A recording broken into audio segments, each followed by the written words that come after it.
Buenas tardes a todos. Muchísimas gracias, como siempre, por acompañarnos en estas iniciativas de las charlas Zoom en este año de pandemia. En esta ocasión, para conversar un poco y escuchar la opinión y las primeras opiniones, las primeras impresiones de Julio de Brum acerca de lo que pasó ayer y lo que está pasando en realidad en Estados Unidos. Le confesamos que el lunes, cuando estábamos armando la invitación para esta conferencia, teníamos pensado un título por si ganaba Trump y un título por si ganaba Biden, y también teníamos pensado un título por si pasaba lo que está pasando ahora, que todavía no sabemos quién ganó, más allá de que seguramente Julio nos cuente un poco para qué lado está inclinada la balanza. Pero en definitiva todo podía pasar y los hechos han demostrado que efectivamente todo ha podido pasar. Como un comentario introductorio, simplemente antes de darle la palabra a Julio, comentar el movimiento, las repercusiones primeras que ha tenido los resultados o este proceso en los mercados accionarios. Obviamente son momentos de incertidumbre, y la incertidumbre, si bien generalmente no es amiga de los mercados, pero estamos viendo una repercusión de un rally importante en los activos de riesgo, con el Standard & Poor's acumulando una suba de casi 4,5% entre ayer y hoy. Un destaque para las tecnológicas, el Nasdaq subiendo encima del 7% en estos 2 días, empresas como Amazon subiendo casi 10%, Europa subiendo 4% entre ayer y hoy, y al mismo tiempo una pequeña baja, un ajuste a la baja de la tasa de interés de 10 años que se oscila a niveles de 0,77, y una caída del dólar con respecto a los índices globales de monedas, que lo ubica de nuevo el dólar en niveles del 2018. Es decir, hay un primer impacto que favorece los activos de riesgo en estos primeros días, y ahora Julio tratará de explicarnos, si es que es posible explicar por qué esto pasa y cómo esto va a seguir. Así que sin más introducción, Julio, comentame si me escuchás bien y ya te confirmo que te escuchemos bien a ti, y como siempre, muchas gracias por tu tiempo. Muchas gracias, Andrés. Yo al menos escucho perfectamente. ¿Tú todo bien? ¿El sonido bien?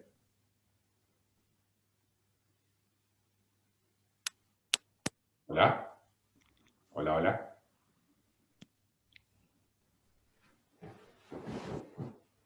Hola, Andrés, ¿me escuchás bien?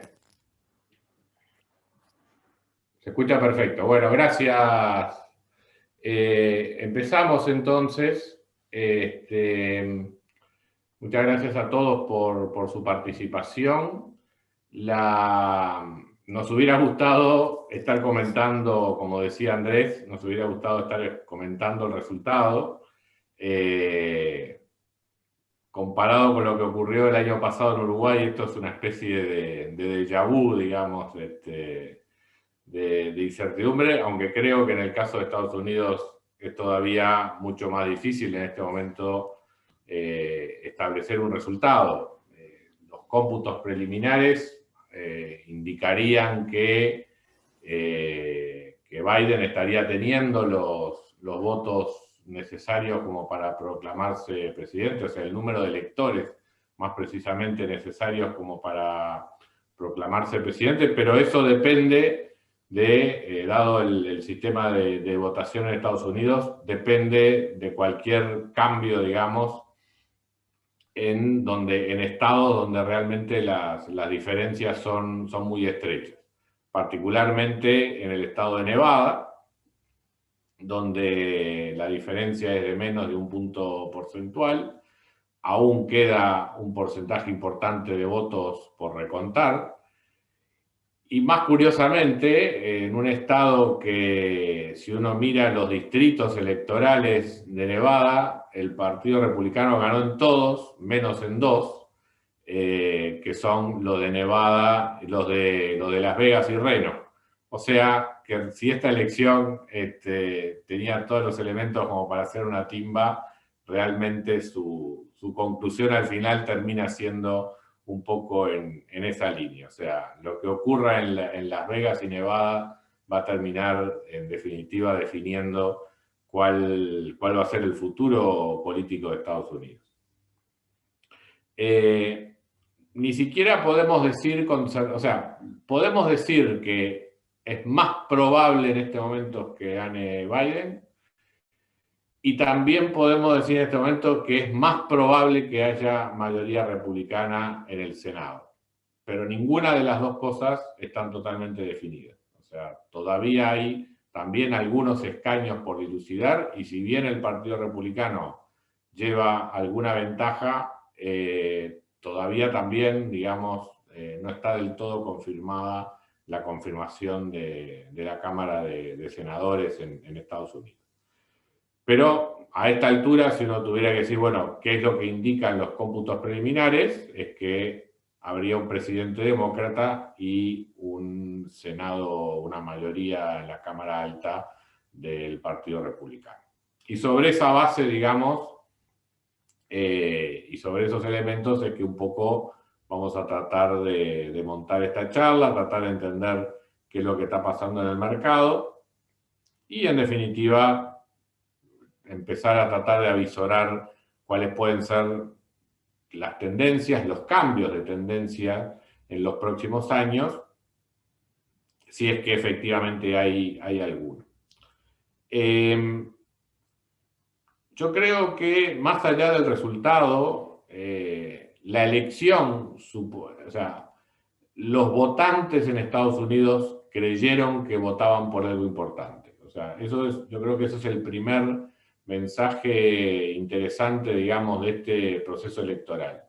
Cuando uno mira las encuestas en Estados Unidos en cuanto a qué es lo que la gente piensa que va a ocurrir después de las elecciones, desde comienzos de este siglo para acá, el porcentaje de los que creen que va a cambiar algo importante con esta presidencia, con la nueva elección presidencial, ha ido creciendo sistemáticamente. A comienzos de este siglo, las encuestas reflejaban que prácticamente la gente pensaba que no iba a cambiar gran cosa con el cambio de gobierno. Hoy por hoy, aproximadamente más de un 70% de encuestados creen que esta elección va a ser importante para el futuro, contra solamente un 30% que piensa que no va a pasar nada. O sea que eso es un cambio interesante y de alguna manera también refleja la creciente polarización que se ha ido dando en Estados Unidos. O sea, esta incertidumbre electoral no solamente está teñida, digamos, de lo que puedan ser, por supuesto, las expectativas que uno tiene sobre quién va a ser el próximo presidente, pero además refleja también una situación de tensión al punto de que en distintas ciudades de Estados Unidos hubo preparativos a los efectos de posibles disturbios. Eso también es bastante inusual y es un reflejo un poco de estos tiempos que corren en una sociedad que además, si la pandemia ha contribuido en algo, es justamente hacer mucho más ríspidas, digamos, las relaciones.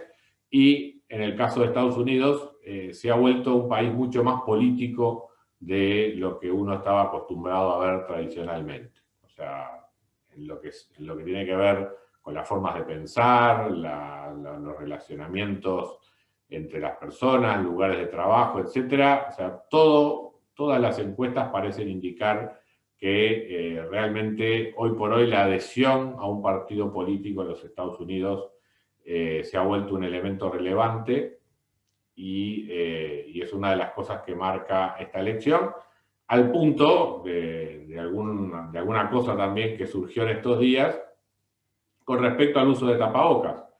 La mayor parte de los que declaraban estar usando tapabocas en estos últimos días, o barbijos, se declaraban votantes del Partido Demócrata, mientras que mayor parte de los que orgullosamente decían no usamos barbijo, eran votantes del Partido Republicano. O sea que hasta en esas cuestiones de sanitarias o de salud se demuestra, digamos, un cierto comportamiento adherido a un pensamiento partidario que, ya le digo, a mi modo de ver, es bastante inusual en los Estados Unidos.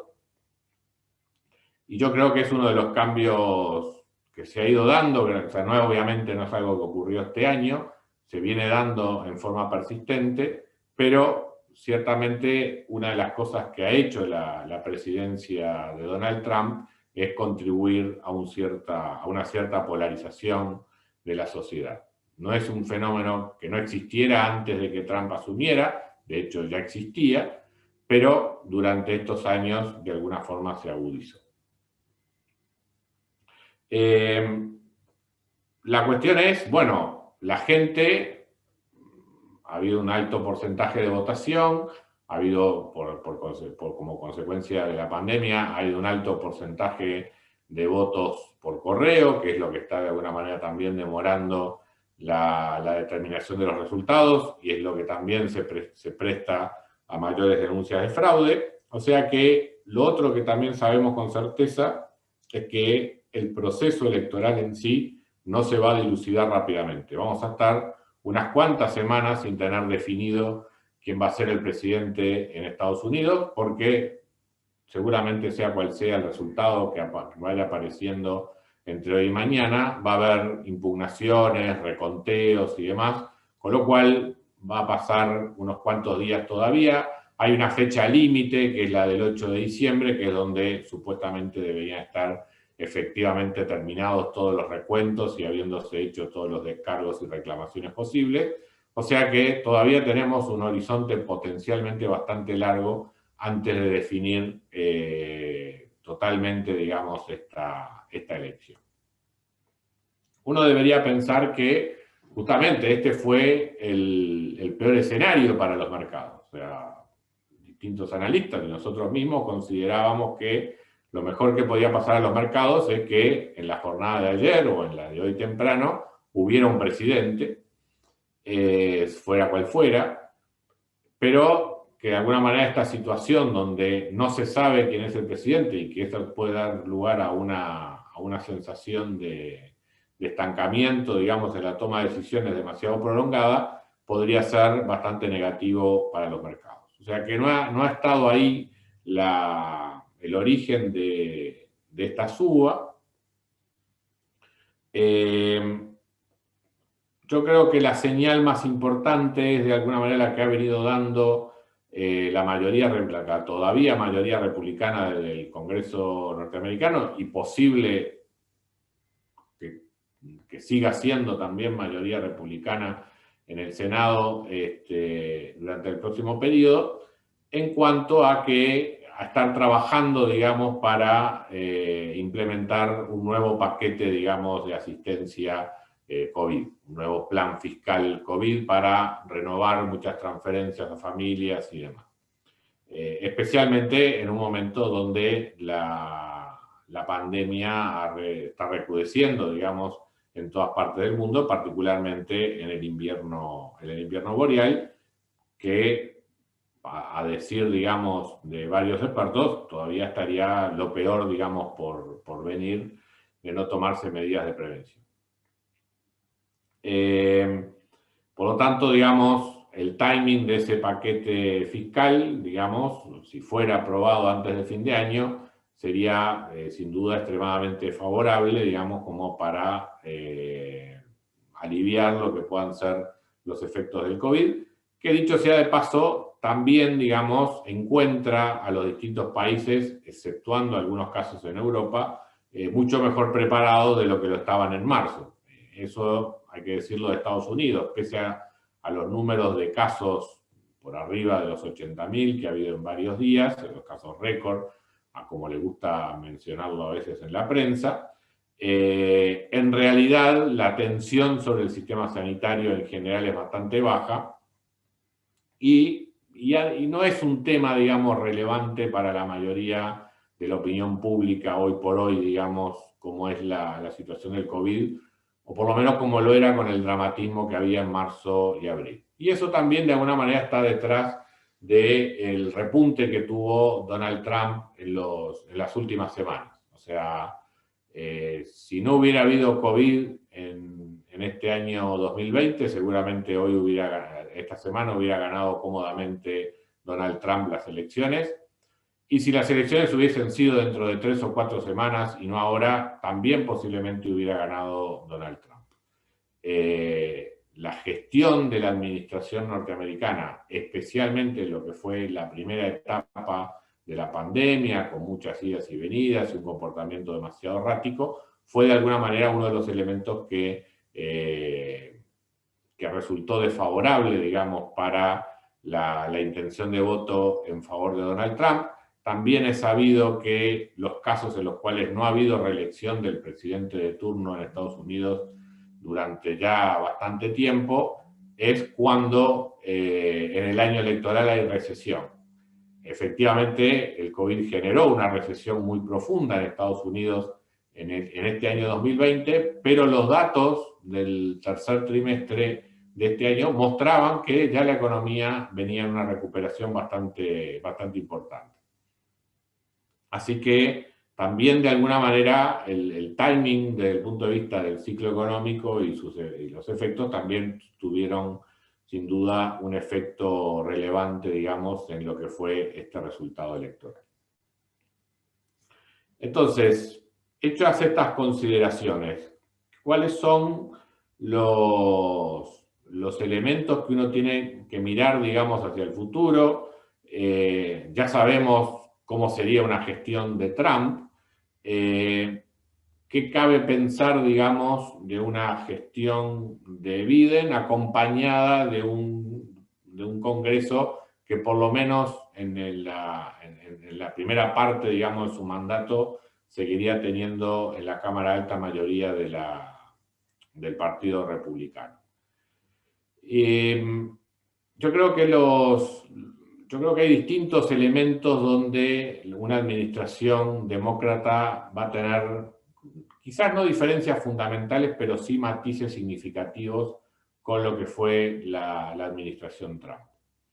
Yo creo que el aspecto más importante va a estar en dos cuestiones. Una, el tema ambiental, que esa es la gran expectativa de Europa en cuanto al resultado de esta elección, volver a tener, digamos, a Estados Unidos en la mesa negociando, digamos, aspectos de política ambiental a nivel internacional.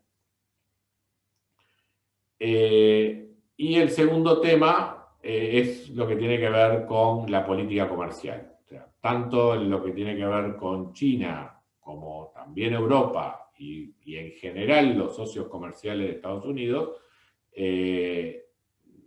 existe la expectativa de que la aproximación de una administración demócrata al tema sea bastante distinta de lo que lo fue durante la administración Trump. No quiere decir que los resultados sean distintos. Y aquí tenemos que ser cuidadosos y no generarnos expectativas en cuanto a que bajo una administración demócrata vamos a tener un mundo libre impulsando nuevamente el libre comercio, muy lejos de ello, digamos. O sea, las tendencias proteccionistas siguen estando, digamos, en los sistemas políticos, no solo en Estados Unidos, en todas partes del mundo, pero en particular en Estados Unidos el tema sigue estando, recorre todo el espectro político, y la actitud hacia China también es una cuestión que recorre todo el espectro político. O sea que lo que se espera de alguna manera por parte de la administración demócrata es que en las relaciones con China haya una aproximación más multilateral que la aproximación por las suyas, digamos, que había seguido en líneas generales la administración Trump. Y eso es también de alguna manera lo que espera Europa. O sea, Europa tiene varias cuestiones con China y lo que espera de la administración norteamericana es poder tratarlas en conjunto y de manera coordinada.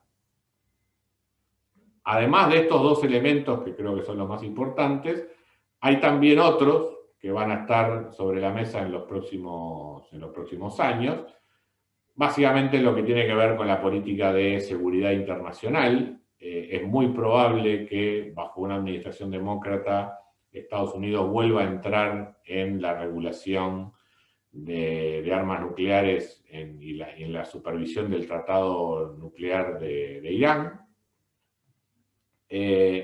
También es muy probable que se revean, digamos, durante una administración de Biden, la relación entre Estados Unidos y la OTAN y el financiamiento de Estados Unidos a la OTAN, que era una cuestión que también había generado puntos de fricción entre Estados Unidos y sus aliados. Y las relaciones en América del Norte, tanto en materia migratoria como comercial, con México y con Canadá, seguramente también tengan un cambio de tono, no necesariamente un cambio profundo de política. O sea, muchas bromas suelen decir que una de las virtudes de Donald Trump ha sido el de haber logrado enojar a los canadienses. Y eso, digamos, seguramente es una cuestión que cambiaría, digamos, durante una administración demócrata. O sea que el relacionamiento internacional de Estados Unidos seguramente tenga matices importantes bajo la administración demócrata, no necesariamente cambios de rumbo significativos, salvo en lo que tiene que ver con posiblemente el tema ambiental. En lo que tiene que ver con políticas internas, ahí básicamente yo creo que la emergencia del coronavirus ha borrado las líneas, digamos, de cualquier otro matiz que pudiera haber en materia de política económica. Gane quien gane, y, o sea, va a continuar habiendo una política fiscal expansiva.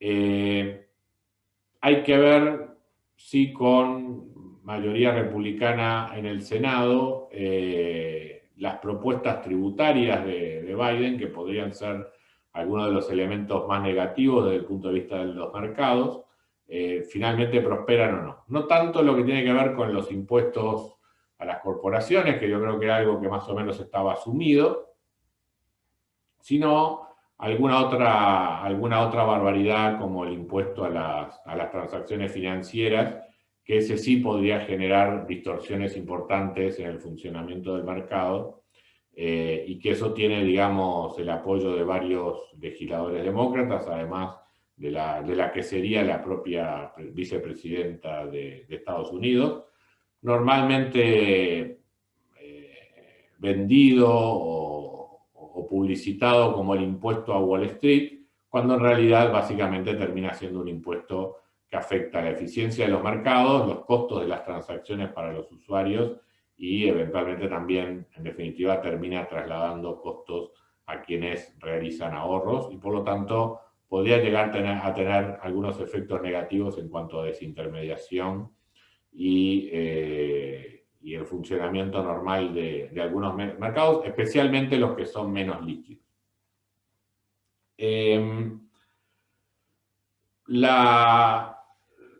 La realidad, digamos, más allá de estos elementos, seguramente también, digamos, bajo la administración demócrata, el tratamiento del coronavirus no creo que sea mucho mejor de lo que lo está haciendo ahora en este momento. O sea, aparentemente la administración Trump, más allá de las declaraciones del presidente, ha logrado encauzar el tema con un poco más de seriedad en los últimos tiempos, pero posiblemente bajo la administración demócrata haya una política más clara en general y lineamientos más claros en cuanto a cómo enfrentar el coronavirus. Y eso, llegado a la instancia, digamos, de las vacunas y otras medidas sanitarias de prevención que se van a seguir desarrollando en el futuro, no deja de ser un tema menor. Queda por ver también qué puede ocurrir con muchas de las desregulaciones que había llevado adelante Donald Trump. Personalmente yo creo que se van a dar vuelta casi todas, porque básicamente tuvieron el problema de ser muchas, o sea, ser una buena cantidad, o incluso así lo promocionó Donald Trump durante la campaña, pero en realidad fueron todas muy pequeñas, en la lista de Donald Trump, en algún momento, no sé si alguno tuvo la oportunidad de verla, pero en una larguísima lista de regulaciones y de regulaciones que mencionaba Donald Trump, una de ellas era la carne de oveja proveniente de Uruguay. O sea, realmente lo que hizo la administración norteamericana fue mucha cosa, pero de pequeño impacto, muchas con medidas administrativas, no logró pasar grandes leyes que cambiaran significativamente el marco institucional en Estados Unidos, más bien lo que ha habido es un deterioro de muchas instituciones y de lo que es el funcionamiento, digamos, de la administración norteamericana, más allá del gobierno de turno, por lo cual muchas de estas medidas, que terminan siendo medidas de tipo administrativo, es muy probable que terminen siendo modificadas, salvo que no sean realmente de mucho impacto y demás.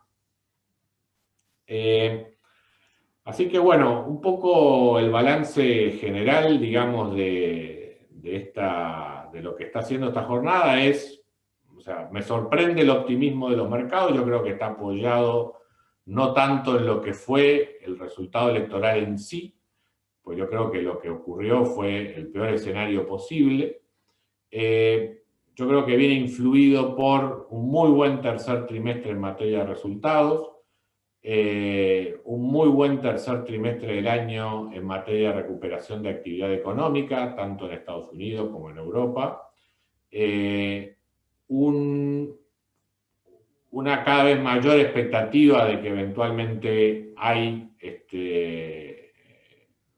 en algún momento próximo en el tiempo vacunas en circulación, o sea, los distintos avances que han ido teniendo los distintos laboratorios de alguna manera van haciendo que el tiempo juegue a favor, digamos, de que esto, bueno, tarde o temprano, más allá de este aumento en el número de casos, hay como una luz al final del camino. Yo creo que eso es lo que ha estado guiando el funcionamiento de los mercados en estos últimos tiempos, y lo que estamos viendo en definitiva como rally, digamos, entre lo que mencionaba Andrés, es de alguna manera mucho más esa expectativa, digamos, de un futuro que no cambia, digamos, mayormente con ninguno de los presidentes, y esta cuestión, digamos, de esta elección tan reñida, se está viendo como, no como una anécdota, no algo tan trivial como una anécdota, pero sí como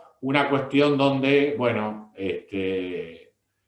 un presidente de un partido eventualmente y una mayoría de la oposición en la Cámara Alta van a tener que ponerse de acuerdo en cosas importantes. Una de ellas es justamente el paquete fiscal. Y bueno, en este escenario, y sobre todo habiendo tanta incertidumbre política, parecería, digamos, que hay más incentivos para que la Cámara Alta norteamericana llegue a un acuerdo entre los dos partidos para aprobar alguna legislación de impulso fiscal y de medidas paliativas para el COVID. Y yo creo que eso es en definitiva lo que está sobre la mesa, más allá de todas las demás cuestiones que yo creo que lo que vamos a tener es mucha variabilidad y mucha volatilidad en los próximos días. No sé, Andrés, si tú tenés algún comentario. Julio, primero que nada, pedirte disculpas, ya resolví el problema técnico que no me permitía escucharte, pero sé que se escuchó desde el principio toda tu presentación. Yo quiero recordarle a todos quienes están participando que si bien los audios están silenciados, está disponible tanto el chat como la función de preguntas y respuestas por si nos quieren hacer llegar alguna pregunta, ¿tá? Que no nos podemos comprometer a leerlas todas, pero quizá algunas sí. Mientras tanto, yo te hago una pregunta, Julio, acá sabemos que tenemos gente, por supuesto, de Uruguay, de Argentina también. Tú hablaste de lo que puede esperar de repente China o Europa respecto a un posible gobierno demócrata. ¿Qué podemos esperar en la región? ¿Qué se puede esperar en Uruguay? ¿Qué se puede esperar en Argentina? Uno ha escuchado a la prensa argentina estos últimos días especular mucho, inclusive sobre la influencia que pueda tener el gobierno en el FMI. No te quiero hacer hablar específicamente de la situación de Argentina, pero ¿nos cambia algo en la región con este resultado? Yo creo que no. O sea,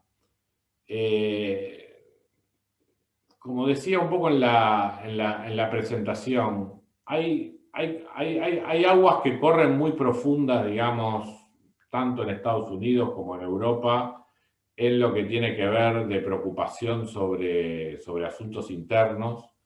Y de alguna manera lo que uno ha visto, o sea, lo que uno vio con Trump es su impulso a reformular acuerdos comerciales de tal manera que le sirvieran más, según lo que pudieran ser sus parámetros de evaluación, que le sirvieran más a Estados Unidos, digamos, según su punto de vista.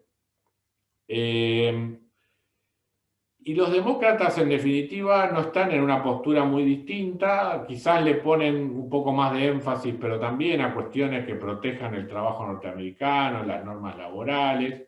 O sea, yo creo que no cabe esperar, digamos, ni un regreso fuerte a la multilateralización, y acuerdos comerciales amplios y de impulso al comercio. Y en materia de movimientos financieros, yo creo que la tendencia en los próximos años va a seguir siendo buscar de alguna manera algunos tipos de trabas, ya sea por lo que pudieran significar en cuanto a desestabilización o lo que puedan representar en cuanto a fuentes de recursos. O sea, no veo un mundo, digamos, gane quien gane, que esté más inclinado, digamos, hacia el libre comercio, las libertades de movimientos de capitales, de personas, etcétera. Sobre todo muchas libertades que eran típicas, digamos, en la política norteamericana y que hace ya bastante tiempo y mucho más atrás, digamos, de la administración central, de esta administración de Trump, en que Estados Unidos dejó de preconizarlas. O sea que yo no veo ahí que nos afecte demasiado una administración u otra. Y en lo que tiene que ver con el Fondo Monetario, o sea, tampoco ha habido un issue, digamos, en lo que tenía que ver bajo los republicanos en cuanto a cómo debía conducirse el Fondo Monetario ante situaciones de crisis. O sea, ese fue un tema importante durante los años 90 y sobre todo bajo la administración demócrata de Clinton, y sobre los cuales los republicanos hicieron mucho énfasis, y después cabía esperar, digamos, que con Bush hubiera algún cambio de orientación en el Fondo Monetario, que en realidad lo que hubo fueron muchas idas y venidas, digamos, y una conducta mucho más errática, pero a la larga, digamos, a medida que fue pasando la década pasada, como que el Fondo Monetario volvió, digamos, a su postura tradicional. Es un poco lo que se ha visto durante el último año, tratando de generar programas de apoyo a países, y eso no va a cambiar, digamos, con una administración u otra. O sea, no va a ser más fácil para Argentina acordar con el Fondo Monetario porque esté Biden, porque el presidente sea Biden o porque el presidente sea Trump. Clarísimo. Una pregunta que nos llega bastante específica y a ver si tú la podés contestar, y tiene que ver con esto de las relaciones entre Uruguay sí, básicamente Uruguay y Estados Unidos, es si tenés conocimiento de que la ex embajadora Yulisa Reynoso actúa como asesora de Biden en temas de América Latina, y la pregunta dice si eso podría tener algún costo para Uruguay por el hecho de haberse acercado a Trump en los últimos meses. Te la planteo tal como nos viene formulada. Por el hecho de Uruguay haberse acercado a Trump, no creo. Tampoco es que, a ver, para el que puede ser problemático, digamos, el que va a tener que hacer algún ajuste de discurso relativamente rápido es Bolsonaro, digamos. Claro. Que salió a felicitar a Trump y además ha salido a criticar públicamente a Biden, digamos, ha tenido una postura mucho más jugada. Uruguay, digamos, no ha tenido, digamos, una aproximación a Trump, digamos, por Trump en sí mismo. O sea, lo que ha tenido es una aproximación a la administración norteamericana que va a continuar cualquiera sea el que gane, digamos. Y en general en América Latina la postura ha sido esa. La excepción en general, la excepción en América Latina en cuanto a postura sobre esta elección fue la de Bolsonaro. El mundo en general es muy interesante ver la cautela con que se está moviendo, digamos, las opiniones a nivel político, a nivel internacional, sobre el resultado de estas elecciones. Tanto en América Latina, con la excepción de Brasil, Europa, con la excepción de algún país de Europa del Este, y hasta los propios chinos, en general, sus opiniones han sido: oh, esto es un tema de Estados Unidos, que lo resuelvan ellos, nosotros vamos a trabajar con cualquiera sea el que gane. O sea, esa como que ha sido un poco la actitud de los distintos países. Obviamente cada uno tiene su corazoncito. Europa del Este parece más proclive a Trump, Europa Occidental parece más proclive a Biden, especialmente por los temas ambientales y de política comercial y de política de seguridad internacional, y además en lo que tiene que ver con la aproximación frente a China, que eran los elementos que mencionaba recién. Los chinos como que a Trump lo tienen medido, y Biden parece como con una mayor posibilidad de acuerdo, pero no dejan de observar que la presión, que lo que puede llegar a promover un gobierno de Biden es una mayor presión internacional, no de Estados Unidos sobre, no solo de Estados Unidos sobre China, o sea que desde el punto de vista de los chinos, como que están aprovechando, digamos, esta situación de incertidumbre como para seguir marcando su propia agenda, sobre todo a nivel regional en Asia, y sin tener demasiada expectativa de que gane uno u otro. O sea que a nivel, ya le digo, en lo que tiene que ver con Uruguay, lo que puedo saber de Argentina y lo que uno está viendo en el mundo en general, es que los gobiernos realmente han respondido con mucha cautela en este escenario, digamos, de votación tan dividida.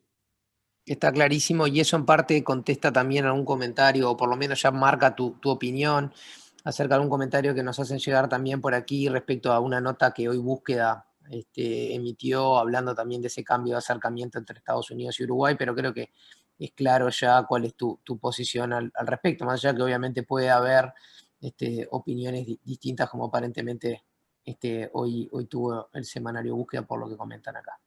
Yo, si no hay más preguntas, agradecerte, Julio, como siempre. Vamos a seguir en contacto con todos quienes nos acompañan en estas instancias para ver cómo evoluciona esto. Si hubiera, por supuesto, algún cambio drástico del escenario, ustedes saben, semanalmente los audios de Julio están a disposición. Estamos reformulando algunas cosas de nuestra página web y nuestras redes, que pronto van a recibir novedades acerca de eso. Para quienes se conectaron tarde, sepan que también vamos a tener disponible la grabación desde el principio de esta charla de hoy.